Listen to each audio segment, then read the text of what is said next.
Now students, you can see this paragraph. Points for discussion. First point is, have you or any of your known person have ever faced any natural disaster? क्या तुम या तुम्हारा कोई जानने वाला व्यक्ति है जिसने जो प्राकृतिक आपदा का सामना किया हो? Next point is, which people help the victims at that time? और उस समय जो पीड़ित जो लोग हैं उनकी कौन मदद करता है? ओके, मतलब कौन से लोग उनकी मदद करते हैं। नेक्स्ट पॉइंट इज, इफ यदि there is an earthquake in your area, यदि आपके क्षेत्र में भूकंप आए, देन तो what type of loss can be there in your surrounding? तो आपको जो सराउंडिंग्स है, वातावरण आसपास का जो क्षेत्र है, उसमें किस प्रकार का नुकसान हो सकता है? Okay, for so many days, कई दिनों तक के लिए, आउटसाइडर केप्ट कमिंग देयर, जो बाहर के जो लोग थे वहां आते रहे, फॉर हेल्प, मदद के लिए। They would give food items, cloth, medicine etcetera, और वो क्या करते थे?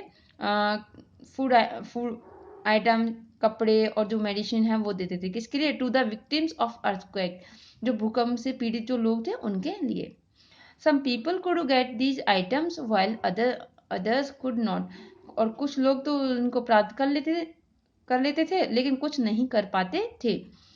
People were snatching the food packets and other articles from each other, और जिनको वो चीज़ें नहीं मिलती थी तो लोग क्या करते थे? आपस में छीनते थे। ओके, एक दूसरे से छीनते थे। किनको? जो फूड के पैकेट्स होते थे और मेडिसिन वगैरह होते थे उनको। I have seen such type scenes also, मैं इस तरह का दृश्य देख चुका हूँ। Now you can see next paragraph. There were some scientists, engineers, and architects also among the people who came from the cities. और वहाँ पर कौन थे? कुछ साइंटिस्ट थे, इंजीनियर भी थे, आर्किटेक्ट से, जो कहाँ से आए थे? शहर से आए थे। किनके बीच में? उन लोगों के बीच में, जो भूकंप से पीड़ित जो लोग थे उनके बीच में। वो उनको बताना चाहते थे कि किस तरह से आप बच सकते हो भूकंप से। They told that whenever there is an earthquake, we should immediately come out of our houses in open. और जब यदि उन्होंने बताया कि जब कभी कोई भूकंप आए तो वी शुड इमिडिएटली, हमें तुरंत ही कम आउट मीन्स बाहर आ जाना चाहिए, आवर हाउसेज, हमारे घरों से, इन ओपन मीन्स खुले में। और उन्होंने बताया उन लोगों को कि जैसे ही कभी भूकंप आए तो आपको सबसे पहले क्या करना है? आपको अपने घर से बाहर खुले में आ जाना है। इफ यदि you are unable to go out there, और यदि आप बाहर आने में असमर्थ हो तो sit under any sturdy place, या फिर किसी मजबूत स्थान पर बैठ जाओ। Sorry, sit under any sturdy place, या किसी मजबूत स्थान के नीचे बैठ जाओ।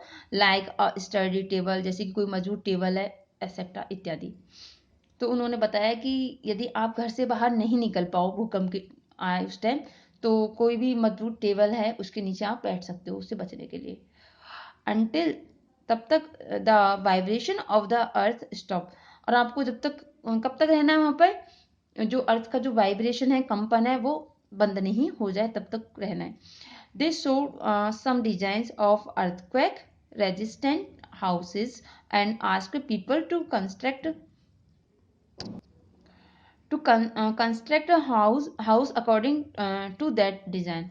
और उन्होंने क्या किया? उनको कुछ डिजाइन दिखाई जो घर बने हुए थे भूकंप के दौरान, प्रतिरोधी घर बने हुए थे, मीन्स जो उनकी कैपेसिटी होती है कि भूकंप आता है तो उनके ऊपर कोई भी इफेक्ट नहीं डालता है, तो उनकी जो फोटो थी उन्होंने उनको दिखाई।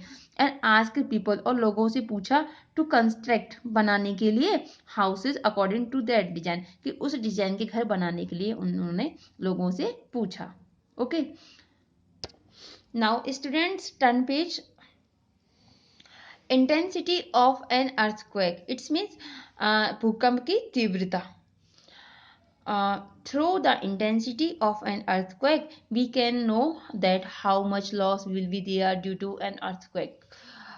जो इंटेंसिटी होती है अर्थक्वेक की, जो भूकंप की जो तीव्रता होती है, ओके, तो वो हमें कैसे पता चलता है? वी कैन नो, हम जान पाते हैं दैट की how much loss will be there, किससे पता चलता है?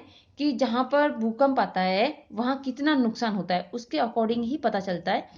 An earthquake occurs due to the movement inside the earth crust. और जो भूकंप आता है वो तब किसके कारण होता है? ड्यू टू मूवमेंट मीन्स जो हलचल होती है, ठीक है, हलचल के कारण होता है। किसके अंदर होती है हलचल? Inside the earth crust.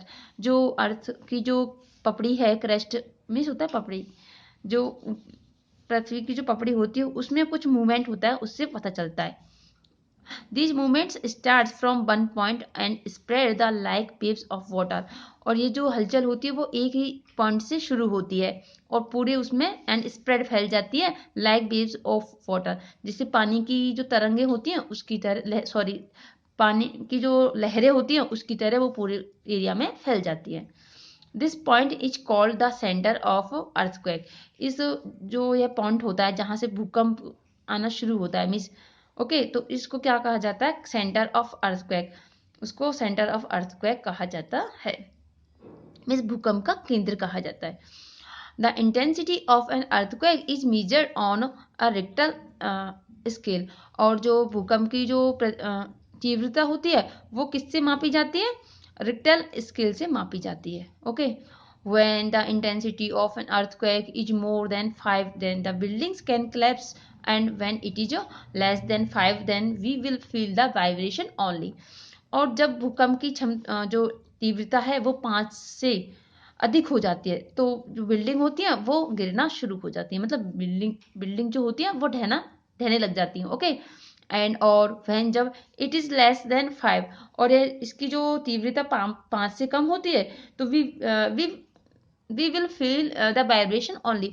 तब हम केवल उसकी जो वाइब्रेशन होती है उसको ही फील करते हैं। Okay, the things will seem to be shaking and cracks develop in the walls of the houses.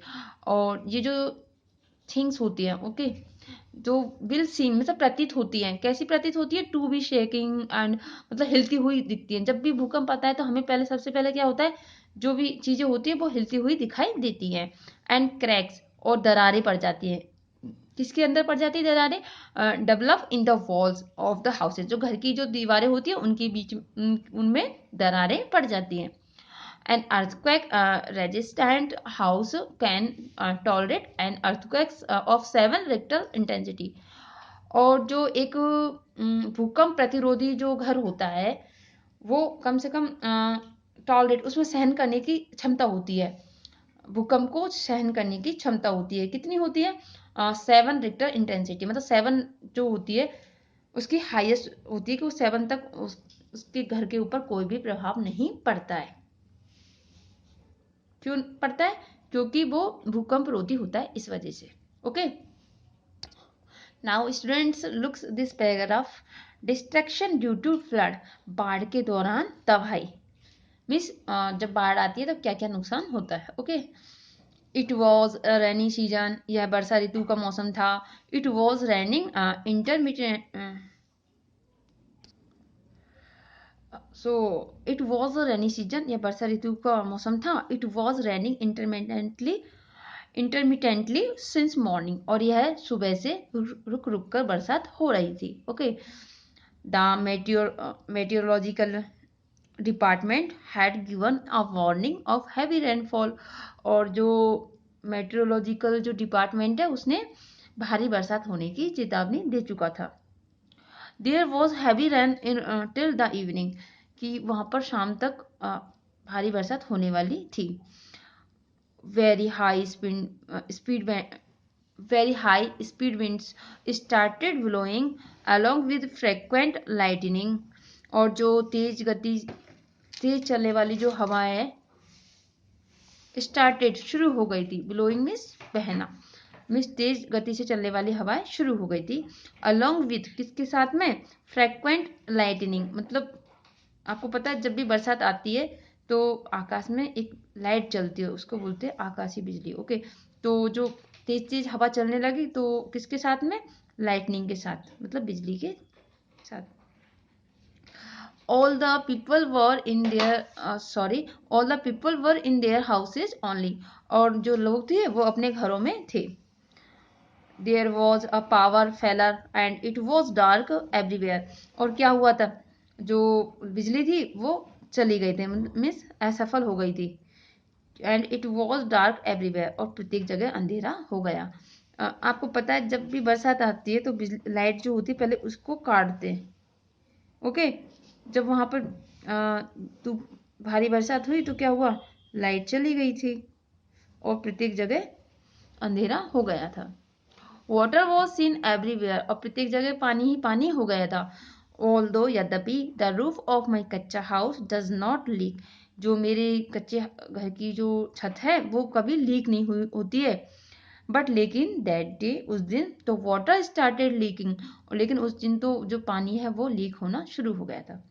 The night pass somehow, किसी न किसी तरह रात तो व्यतीत हो गई थी। इन द मॉर्निंग, सुबह में, सडनली अचानक, आई हियर्ड द पीपल शाउटिंग, तो मैंने क्या सुना, लोगों की चिल्लाने की आवाज सुनी।